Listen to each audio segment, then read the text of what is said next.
Hey guys, this is Mitchell from Gamefront here with a video to showcase some of the many cameos and references to the DC universe found throughout Injustice: Gods Among Us.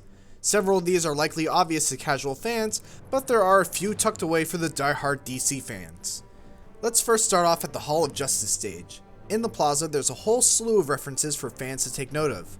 First off, right in the middle of the stage in front of the Ark, we have statues of Mr. Miracle and Big Barda. Over here to the left, we've got a bust of Orion.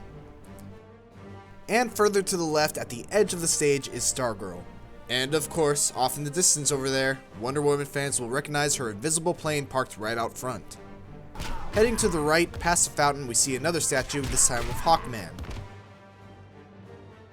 And of course, we've also got these two characters in the background here eternally battling it out.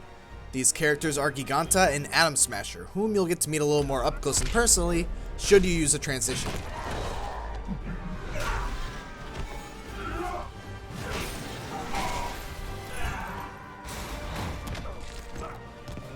Inside the Hall of Justice, you'll find statues of several of the members of the Justice League, and if you continue to the right, hardcore DC fans might recognize the costumes of Wildcat, Dr. Midnight, Sandman, and Dr. Fate. Before we leave the Hall of Justice, might as well do another transition to spot a cameo from Superman's nemesis, Darkseid.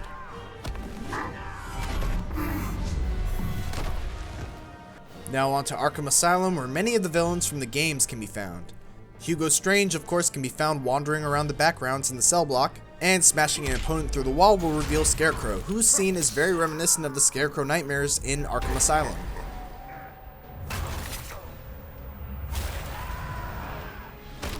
Do another transition in the second area and you'll get cameos from Killer Croc, Penguin, Two-Face, and the Riddler all in one.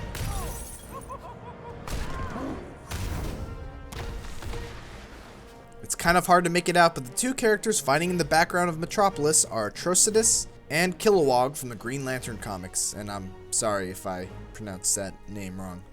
There are a bunch of references in both levels of the Fortress of Solitude stage as well.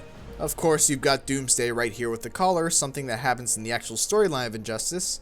There's also the Bottle City of Kandor, and a gate to the Phantom Zone, which we'll revisit again later. Hit a transition to get to the second level of the Fortress of Solitude stage to reach the Alien Zoo, where you'll find the villain known as Starro. Stryker's Island also has several characters from the DC universe, including Parasite, General Grodd, and Deadshot. In the Watchtower stage, you can spot the Martian Manhunter flying around in the background, doing nothing to help out his fellow League mates while they battle it out. In addition to referencing characters in the DC universe, Injustice also gives a little tip of the hat to the old Mortal Kombat vs. DC Universe game. Flash's win pose was also one of his heroic brutalities in MK vs. DCU.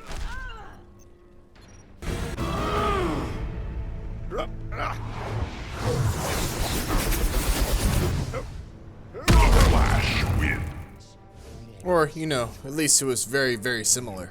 And finally, the ending of the classic battle mode features Superman being sucked into the Phantom Zone with a closing shot that is right out of Superman 2 the movie. Did we miss anything? Let us know in the comments, and please don't forget to like, comment, and subscribe. Oh, flawless again.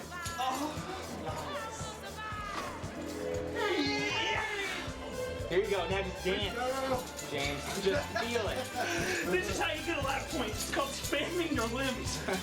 You didn't think maybe it would be a good idea to take off your keys before you did this? It's adding, it's keeping him in the rhythm.